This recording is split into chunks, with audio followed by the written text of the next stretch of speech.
கூட்டாக சிந்திக்க வேண்டிய காலச்சூழலில் நாம் இருக்கிறோம். இதன் பொருள் அரசுக்கு பொறுப்பு இல்லை என்பதல்ல. அரசுக்கு தான் கூடுதல் பொறுப்பு இருக்கிறது. அதோடு நமக்கும் இருக்கிறது. நெருக்கடிகள், சிரமங்கள் வருகிற போது அனைத்து கட்சி கூட்டங்களை கூட்டி கருத்தறிய வேண்டும். குறிப்பாக மேகதாது, அது நமக்கு ஒரு நெருக்கடி தான். அப்போ ஒரு அனைத்து கட்சி கூட்டி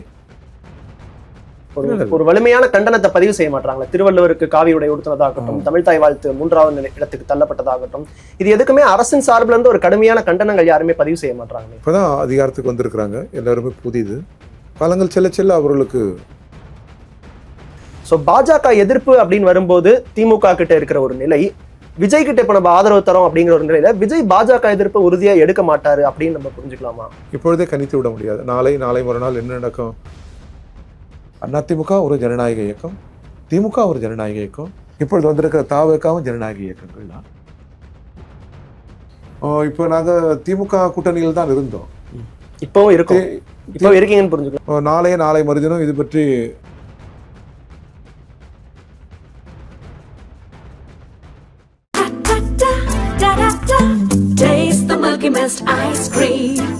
Milky Mist ice creams. குளு குளுன்னு காத்து வீசுது. உங்கள் சத்யாவில் குளு குளு ஏசி ஆஃபர். தி டிபேட் நேயர்களுக்கு வணக்கம். இன்றைய சிறப்பு நேர்காணலில் நம்மோடு இணைந்திருக்கிறார் இந்தியன் கம்யூனிஸ்ட் கட்சியின் மாநில செயலாளர் வீரபாண்டியன் அவர்கள். சார் வணக்கம். சார் வணக்கம். சார், தேர்தலுக்கு பிறகு முதலமைச்சராக பதவியேற்ற பிறகு முதல்வர் விஜய் திருச்சியில நேற்றைய தினம் நன்றி தெரிவிக்கும் விழாவில் கலந்துக்கிட்டாரு, திருச்சி கிழக்கு தொகுதியில. அந்த நிகழ்ச்சியில நன்றி தெரிவிக்கிறதோடு இல்லாம நிறைய விஷயங்களும் பேசியிருந்தார். குறிப்பா சட்டம் ஒழுங்கு தொடர்பான விஷயங்கள் குறித்து பேசும்போது கடந்த திமுக ஆட்சி தான் இதற்கு காரணம், சட்டம் ஒழுங்கு இப்படி இருக்கிறது, ஸோ இந்த மாதிரியான விஷயங்களையும் இன்னமும் திமுகவையே அவர் காரணம் சொல்லிட்டு இருக்க நிலை ஆட்சிக்கு வந்த பிறகும் தொடருது. இந்த நிலையை எப்படி பாக்குறீங்க தோழர்? அது ஒரு நன்றி அறிவிப்பு கூட்டம். முதல்வர் பேசுவதெல்லாம் ஒரு பேசுபொருளாகும், உரையாடலாகும். அது மிக இயல்புதான் நம்முடைய ஜனநாயகத்தில். ஆளுங்கட்சி எதிர்கட்சி என்பது ஒரு ஐடியல் வார், கருத்து போர் என்பது மிக மிக இயல்பு. அது ஜனநாயகத்தை வளர்ப்பதாக இருக்க வேண்டும். அந்த வகையில் முதல்வர் பேசியதை எதிர்கட்சி தலைவர் அரசியலாக அதுக்கு பதிலளிப்பார். எதிர்கட்சி தலைவர் ஏதாவது குற்றச்சாட்டுகளை முன்வைத்தால் முதல்வர் அதற்கு அரசியலாக பதிலளிப்பார். இது நீடிப்பது நல்லது தானே? இல்லை சார், இப்போ முதல் கட்சியாக இருந்தாங்க, ஆட்சிக்கு வராதுன்னு ஒரு சூழ்நிலை இருந்தது. பட் இப்போ ஆட்சிக்கு வந்துட்டாங்க, திரும்பவும் நாங்கள் அடுத்து என்ன செய்ய போகிறோம், இந்த விஷயங்களாமே தவிர்த்துட்டு இன்னமும் திமுக தான் இதை செஞ்சாங்க, திமுக தான் என்ன காரணம், இனிமேல் போட்டியே தாவேகா வர்சஸ் திமுக தான் அப்படின்னு திரும்ப திரும்ப இதை முன்னிறுத்துறது எதனாலன்னு கேட்குறேன்னு சொல்லுங்கள். முதல்வர் உரை என்பது பல கட்சி இயங்குமுறை கொண்ட ஒரு நாட்டில் பிரதான கட்சிகளுக்கு ஒரு உரிய இடம் இருக்கிறது, சிறிய கட்சிகளுக்கும் உரிய இடம் இருக்கிறது. காங்கிரஸ் பிஜேபி ரெண்டு தான் இந்திய ஜனநாயகத்திற்கு, பல கட்சி இயங்குமுறைக்கு நம்ம சொல்லுவது ஏற்புடையதல்ல. அதுபோல் திமுக, தாவேகா அதிக வாக்குகளை பெற்றிருக்கிற பெரிய கட்சிகள் என்றாலும் கூட ஜனநாயகத்தில் சிறிய கட்சிகள் அல்லது தோல்வியடைந்த கட்சிகள், குறைந்த வாக்குகளை பெற்ற கட்சிகள், இவ்யாவுமே நிலை பெறுவதும் நிலைத்திருப்பதும் வளர்வதும் கொள்கை வழிதான். அந்த வகையில் எந்த கட்சிகளையும் கடந்து சென்று விட முடியாது. பல கட்சி இயங்குமுறை கொண்ட நாட்டில் எல்லாருக்குமே ஒரு இடம் இருக்கும். எங்கள் கருத்து இதுதான். அதே போல் ஆட்சி பொறுப்பேற்று 6 மாதம் வரைக்கும் இந்த அரசை நாங்கள் கண்காணிப்போம், இந்த அரசு என்னென்ன செய்கிறாங்க, நடவடிக்கைகள் எல்லாத்தையும் நம்ம கண்காணிப்போம் அப்படிங்கிறத திமுக தலைவரும் சொல்லியிருந்தார். கம்யூனிஸ்ட் கட்சியினுடைய மாநில செயலாளர் சண்முகம் அவர்களும் 6 மாதம் இந்த அரசுக்கு அவகாசம் கொடுக்கணும், எல்லா விஷயங்களையும் அரசுக்கிட்ட குறை சொல்லிட்டு இருக்கக்கூடாது அப்படிங்கிற விஷயத்தையும் முன் வச்சிருந்தாங்க. நிர்வாக ரீதியான விஷயங்களை அவங்க கற்றுக்கிட்டு அடுத்த லெவலுக்கு போகிறாங்க அப்படிங்கிறப்ப அதை நம்ம காத்திருந்து பார்க்கலாம். பட் சட்டம் ஒழுங்கு தொடர்பான பிரச்சனைகள், மக்கள் பிரச்சனைகள், போராட்டங்கள், விவசாயிகள் எடுக்கக்கூடிய போராட்டங்களாகட்டும், இந்த மாதிரியான விஷயங்கள்ல அரசு எடுக்கக்கூடிய நடவடிக்கையை கண்டித்து நம்ம கருத்து தெரிவிக்க கூடாதா? இல்லை, நாங்களே தெரிவிச்சிருக்கிறோமே. ஓகே, தமிழ் தாய் வாழ்த்துக்கு அப்புறம் இந்த ஜோதிடருக்கு இல்லை, அது அவங்க சைட்ல இருந்து எதுவும் பேச மாட்டாங்கல்ல, ஒரு வலிமையான கண்டனத்தை பதிவு செய்ய மாட்டாங்களா? திருவள்ளுவருக்கு காவி உடை உடுத்தினதாகட்டும், தமிழ் தாய் வாழ்த்து 3வது இடத்துக்கு தள்ளப்பட்டதாகட்டும், இது எதுக்குமே அரசின் சார்பில் இருந்து ஒரு கடுமையான கண்டனங்கள் யாருமே பதிவு செய்ய மாட்டாங்க. இப்பதான் அதிகாரத்துக்கு வந்திருக்கிறாங்க, எல்லாருமே புதிது. காலங்கள் செல்ல செல்ல அவர்களுக்கு ஏராளமான அனுபவங்கள் வரும். எல்லோருமே விவரமானவர்கள் தான், அரசியல் தெரியாதவர்கள் அல்ல, நாட்டு நடப்பு தெரியாதவர்கள் அல்ல. இந்த பொறுப்புகள் வருகிற போது கூடுதலாக அவர்கள் உணர்வார்கள், கூடுதலாக அவர்கள் கடமையாற்றுவார்கள். இன்னும் கொஞ்சம் காலம் நேரம் தேவைப்படுகிறது. ஒரு இல்ல இந்த அரசியல் இந்த மூச்சுக்கு. சட்டம் ஒழுங்கு சார்ந்த பிரச்சனைகள் இல்ல, அதுக்கு தேவையில்லை. அவர்கள் கொடுத்த வாக்குறுதிக்கு இல்ல காலதாமதங்கள் இதை நான் திரும்ப திரும்ப கேட்கறதுக்கான அதான் காரணம் புரியுது, என்னன்னா, புரியுது. சட்டம் ஒழுங்கு சார்ந்த பிரச்சனை அப்படின்னு வரும்போது அதற்கு திமுகவே இப்ப காரணம் காட்டுறது இல்ல சரியா? அப்படியே சரி. எந்த ஒரு கட்சியும் நாம் காட்டக்கூடாது. ம். எங்களை பொறுத்த வரைக்கும் இந்த தீமைகளை குற்றங்களை தடுப்பதில் அரசு அக்கறை கொள்ள வேண்டும், அரசு பொறுப்பேற்க வேண்டும். ஆனால் சமூக அமைப்பே அவ்வாறு தான் இருக்கிறது. இந்த சமூக அமைப்பு மாறாம இது நம்ம தொடர்ந்து பார்க்குறோம். இல்ல அப்படிங்கிறப்ப அதற்கான தீர்வை நோக்கி தானே நகரணும். ஆமா, ஆமா. இன்னொருத்தவங்களை பிளேம் பண்றதுனால அது அதனால ஒரு கட்சி இன்னொரு கட்சி மீது பழி சொல்வது, இன்னொரு கட்சியை குற்றம் சாட்டுவது என்பது நீண்ட நெடுங்காலமாக இருக்கிறது. அதிலிருந்து விலகி ம். சமூக அமைப்பே அவ்வளவு பொருத்தப்படான சமூக அமைப்பு அல்ல. எனவே இந்த சமூக அமைப்பையே ஒரு ஜனநாயகபுரமாக மாற்ற வேண்டிய கடமை தமிழ் சமூகத்திற்கு உண்டு. அரசியல் கட்சிகளுக்கு அதில் பொறுப்புண்டு. மக்கள் கூட்டாக இது குறித்தெல்லாம் சிந்தித்து ஒரு விழிப்புணர்வு இயக்கத்தை துவக்க வேண்டும், அதில் ஈடுபட வேண்டும். ஆனால் கூடுதல் பொறுப்பு அரசுக்கு தான் உண்டு. யார் ஆட்சி பொறுப்பில் இருந்தாலும் இது போன்ற குற்றங்கள் நடைபெறாமல் தடுப்பதற்கான முதல் பொறுப்பும் கூடுதல் பொறுப்பும் அரசை சார்ந்தது தான். நமக்கு உளவுத்துறை இருக்குது, காவல்துறை இருக்குது, பல்வேறு பிரிவுகள் இருக்கிறது. இவையெல்லாம் முடுக்கி விடப்பட வேண்டும். ஒரு அச்சமற்ற சமூக சூழல், ஒரு பாதுகாப்பான சமூக சூழலை உருவாக்குவதற்கு அரசு முன்முயற்சிகளை மேற்கொள்ளணும். இதில் கல்வி பெரும்பங்காற்றும். விழிப்புணர்வு இயக்கங்களுக்கு அரசு திட்டமிட வேண்டும். தமிழ் சமூகமே ஒரு ஒன்றுபட்டு நின்று பெண் மீதான அடக்குமுறைகளுக்கு எதிராக, பாலியல் சீண்டலுக்கு எதிராக, வன்கொடுமைகளுக்கு எதிராக தமிழ் சமூகமே ஒன்று திரண்டு களமாட வேண்டும். ஏராளமான அந்த பொறுப்புகள் நமக்கும் இருக்குது. நீங்கள் சொல்வது போல் தாவேகா தனது கொடுத்த வாக்குறுதிகளை நிறைவேற்றுவதற்கு கால அவகாசங்களை எடுத்துக்கொள்ளலாம், அது இயல்பு. ஆனால் இந்த குற்றங்களை தடுப்பதற்கு கூடுதல் முன்னுரிமை அளிக்க வேண்டும். பல்வேறு நெருக்கடிகள் சிரமங்கள் வருகிற போது அனைத்து கட்சி கூட்டங்களை கூட்டி கருத்தறிய வேண்டும். குறிப்பாக மேகதாது, அது நமக்கு ஒரு நெருக்கடி தான். அப்போ ஒரு அனைத்து கட்சி கூட்டி ஆலோசனை கேட்கலாம். அதில் கட்சிக்கு அப்பாற்பட்டு தமிழ்நாடே ஒன்று திரண்டு நிற்பதற்கான வாய்ப்பு இருக்கிறது, நிற்க வேண்டும். நீங்கள் சொல்வது போல் இந்த பெண் குழந்தைகள், பெண்கள், இந்த பாலியல் சீண்டல், வன்கொடுமைகள்லாம் இருக்குது பாருங்கள். இதெல்லாம் சமரசம் இல்லாமல் அரசு கடும் நடவடிக்கைகள் எடுக்க வேண்டும். சட்டப்படியான நடவடிக்கைகளோடு ஒரு மிக சிறந்த விழிப்புணர்வு இயக்கத்தை அரசு துவக்க வேண்டும் பல முனைகளில். அதற்கு நாம் அனைவரும் ஒத்துழைக்க வேண்டும். இது ஒரு கட்சி சார்ந்ததல்ல. வெறுமனமே ஒரு அரசு தலைவர் இந்த சமூகத்தின் குற்றங்களை ஒரு தலைவர் மீதோ ஒரு கட்சி மீதோ போடுவதை தவிர்த்து கூட்டாக சிந்திக்க வேண்டிய காலச்சூழலில் நாம் இருக்கிறோம். இதன் பொருள் அரசுக்கு பொறுப்பு இல்லை என்பதல்ல. அரசுக்கு தான் கூடுதல் பொறுப்பு இருக்கிறது. அதோடு நமக்கும் இருக்கிறது. நம் குடும்பத்தில் இருக்கிற குழந்தைகளை பேணி வளர்க்கிற பெற்றோர்கள் முதற்கொண்டு சமூகத்தில் இருக்கிற சகல தரப்பு மக்களுக்கும் அந்த பொறுப்புண்டு. கூடுதலாக நமது இளைஞர்களுக்கு உண்டு. பெண் குழந்தைகள் மீது, பெண்கள் மீது வன்கொடுமைகள் சூழ்கிற போது அது தன் குடும்பத்து பிள்ளைகள், நம்மோடு பிறந்தவர்கள் என்கிற உணர்வோடு நாம் வீதிக்கு வீதி, தெருவுக்கு தெரு களமாட வேண்டும்.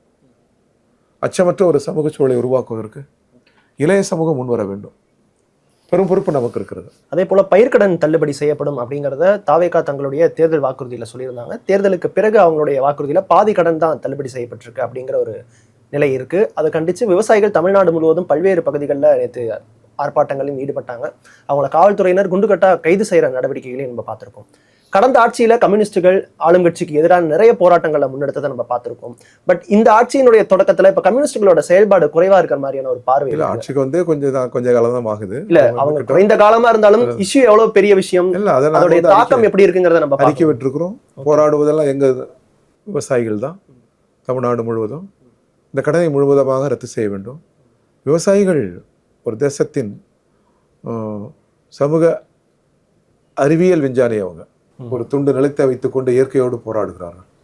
அவர்களுக்கு அனைத்து உதவியும் செய்ய வேண்டியது அரசின் கடமை. நமது விவசாயம் இல்லை என்றால் நாகரிகம் நெருக்கடிக்குள்ளாகிவிடும்.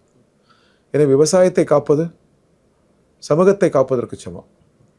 எனவே விவசாயிகளின் கடன் முழுவதுமே ரத்து செய்ய வேண்டும். அதற்கு ஒன்றிய அரசு தமிழகத்திற்கு இதுவரை தர வேண்டிய நிதிகள், நிறுத்தி வைத்த நிதிகள் எல்லாவற்றையும் தமிழக அரசாங்கத்திற்கு விடுவிக்க வேண்டும். அதுக்குமே கஜானாவை நீங்க காலி பண்ணி வச்சுட்டு போயிருக்கீங்க, அதெல்லாம் சரி செஞ்சாதானே நாங்க பண்ண முடியும், அதுக்கும் திமுக சொல்றாங்க.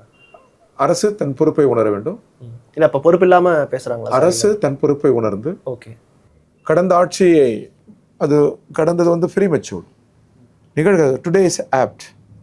எனவே நிகழ்காலத்தில் இதை எவ்வாறு சமாளிக்க வேண்டும் என்பதற்கு அறிஞர்களின் கருத்தறியலாம், வல்லுநர்களின் கருத்தறியலாம், தோழமை கட்சிகளின் கருத்தறியலாம், எல்லாவற்றுக்கும் மேலாக ஒன்றிய அரசின் நிதியை பெற வேண்டும். பெற்று இந்த தேர்தல் கால வாக்குறுதிகளை அரசு நிறைவேற்ற வேண்டும். கொஞ்சம் காலதாமதம் ஆனாலும் விவசாயிகள் கடன் முழுவதுமாக ரத்து செய்ய வேண்டும் என்பதுதான் இந்திய கம்யூனிஸ்ட் கட்சி நிலை. அதே போல திருப்பரங்குன்றம் ஃபைல்ஸ் இப்போ சமீபத்தில் 2 நாட்களுக்கு முன்பு திரும்ப வெளியிடுறதுக்கு காவல்துறை வந்து தடை விதிச்சிருக்காங்க. ஸோ கடந்த ஆட்சியிலேயே இது ஏற்கனவே வெளியிடப்பட்ட ஒரு விஷயம் தான். பட் இப்போ வந்து அதை வெளியிடுறதுக்கு தடை விதிக்கிறதுக்கு என்ன காரணம்? அரசுக்கு இது ஒரு தெளிவான நிலைப்பாடு இல்லையா? இல்லை, நம்முடைய அரசியல் சாசனமே சொல்கிறது சார்பின்மை தான். அதை தான் ஒன்றிய அரசும் மாநில அரசும் மதித்து கடைபிடிக்க வேண்டும். அவரவர் ஆலயங்கள், அவரவர் கடவுள், அவரவர் வழிபாடு, இதில் யாரும் குறுக்கிட முடியாது. நல்லிணக்கம்தான் எங்களை பொறுத்த வரைக்கும். மத நல்லிணக்கம், மதத்தின் மீது நம்பிக்கை இல்லை கம்யூனிஸ்டுகளுக்கு, மத வழிபாட்டின் மீது எங்களுக்கு நம்பிக்கை இல்லை. ஆனால் அதை வணங்குகிற, அதை ஏற்கிற மக்களை நாங்கள் பெரிதும் மதிக்கிறோம். எனவே அனைத்து மதங்களும் நல்லிணக்கத்துடன் வாழ்வது தான் தமிழ் சமூகத்துக்கும் இந்திய சமூகத்திற்கும் ஏற்புடையது. அரசு சார்பின்மையின் பக்கம் உறுதியாக நிற்க வேண்டும். எந்த சூழலிலும் அரசு ஒரு மதம் சார்ந்து விடக்கூடாது. அந்த சார்பின்மையை இன்றைய தமிழக அரசு கடைபிடிக்க வேண்டும். கடந்த காலத்தில் முதல்வர் கடைபிடிக்க வேண்டும் என்பது எங்கள் வேண்டுகோள். திருப்பரங்குன்றம் அந்த இஷ்யூ சம்பவம் நடந்துட்டு இருந்த டைம்லையுமே தாவேகா தங்களோட நிலைப்பாடை தெரிவிக்காம தான் இருந்தாங்க. அதுவுமே அந்த டைம்ல கடும் விமர்சனமாச்சு. புதிதாக வந்திருக்கக்கூடிய கட்சி, நீங்க ஒரு நிலைப்பாடை எடுக்கணும், அதை பத்தி விவாதிக்கணும் அப்படின்னு சொன்னாங்க. ஆனா அந்த நேரத்துல தாவேகா அந்த விஷயங்களை செய்யல, அதை பத்தி அதிகம் பேசல.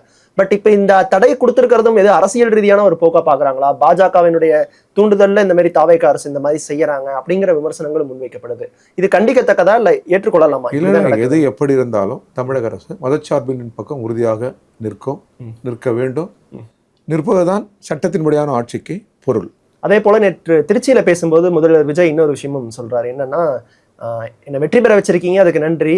இருந்திருந்தால் இன்னும் கொஞ்சம் சீட்டுகளை அதிக வித்தியாசத்துல ஜெயிக்க வச்சிருந்தீங்கன்னா நல்லா இருந்திருக்கும் அப்படின்னு அவர் ஒரு பாடி லாங்குவேஜ்ல அந்த விஷயத்த மக்கள் கிட்ட கன்வே பண்றாரு. இதுல இருந்து நம்ம என்ன புரிஞ்சுக்கிறது சார்? ஏன்னா அவங்க கூட்டணி ஆட்சி, ஆட்சி அதிகாரத்தில் பங்கு அப்படிங்கிற ஒரு டேர்ம் வச்சுதான் அவங்க ஆட்சிக்கே வந்திருக்காங்க.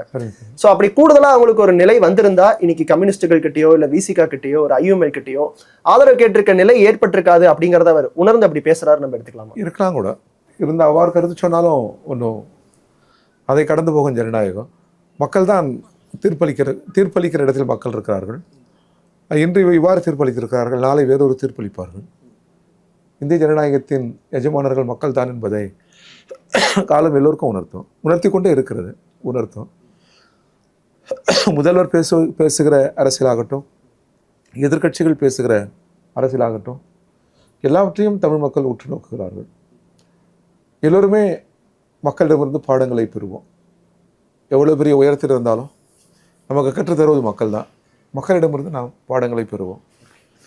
அதே போல பாஜக தமிழ்நாட்டிற்கு எதிராக செயல்படும் போது திமுக உடனான எங்களோட உறவு தொடரும் அப்படிங்கிறத சிபிஐ சிபிஎம் 2 பேருமே தெளிவுபடுத்தியிருக்கோம் அப்படிங்கிறத கம்யூனிஸ்ட் மாநில செயலாளர் சண்முகம் அவர்கள் தெரிவிச்சிருக்காங்க. தாவேகாவோட எதன் அடிப்படையில் இந்த உறவு இருக்கு அப்படிங்கிறதையும் நாங்கள் திமுக கிட்ட தெளிவுபடுத்திட்டோம் அப்படின்னு சொல்றாங்க.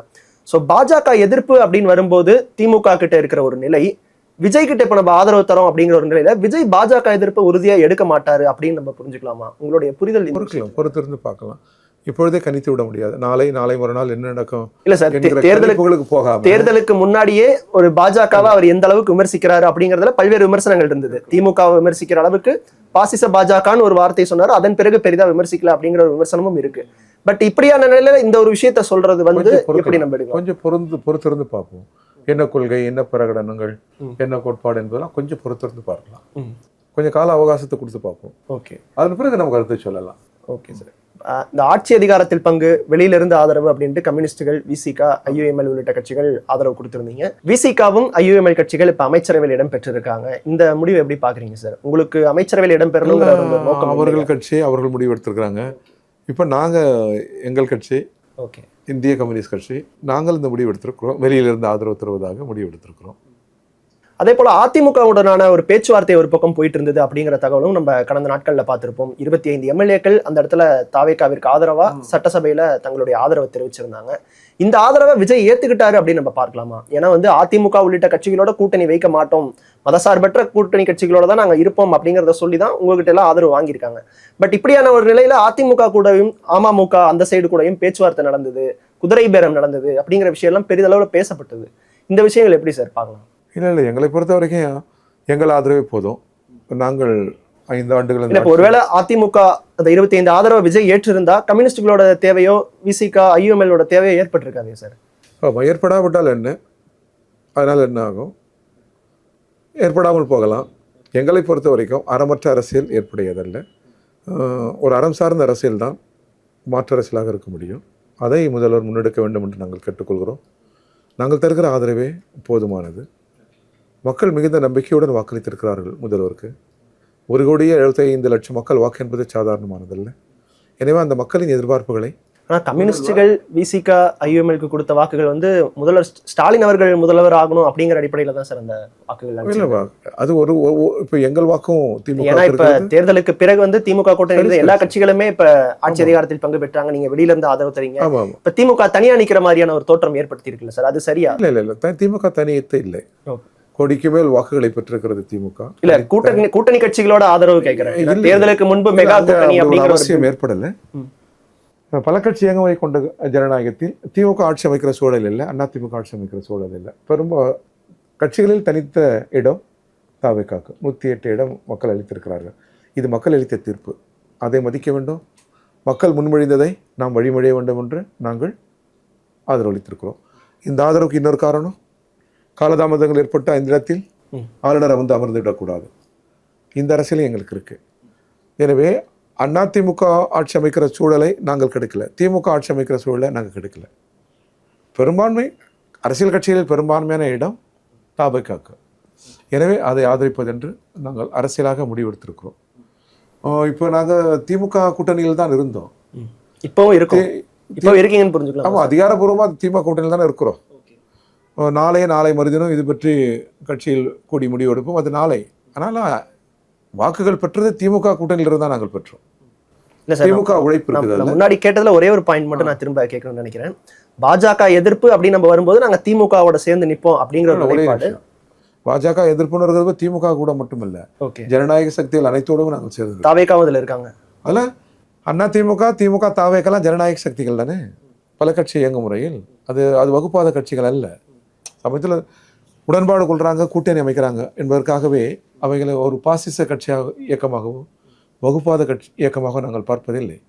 அதிமுக ஒரு ஜனநாயக இயக்கம், திமுக ஒரு ஜனநாயக இயக்கம். இன்னும் சொல்வதென்றால் இந்தியாவிலே பெரிய ஜனநாயக இயக்கங்கள் இவை. இப்பொழுது வந்திருக்கிற தாவேகாவும் ஜனநாயக இயக்கங்கள் தான். இந்த பல கட்சி இயங்கு முறையில் இந்த ஜனநாயக இயக்கங்கள் இருப்பது நல்லது. எங்களை பொறுத்தவரை நாங்கள் எதிர்ப்பது வகுப்பாத சக்திகளை, பாசிச சக்திகளை கருத்தியலாக. ஓகே, பொறுத்திருந்து பார்ப்போம். தாவேகா ஆட்சி இன்னும் எந்த மாதிரியான நிலைகளில் பயணிக்க இருக்கு அப்படிங்கிறத. உங்களுடைய நேரத்திற்கும் கருத்திற்கும் நன்றி சார். நன்றி, வணக்கம்.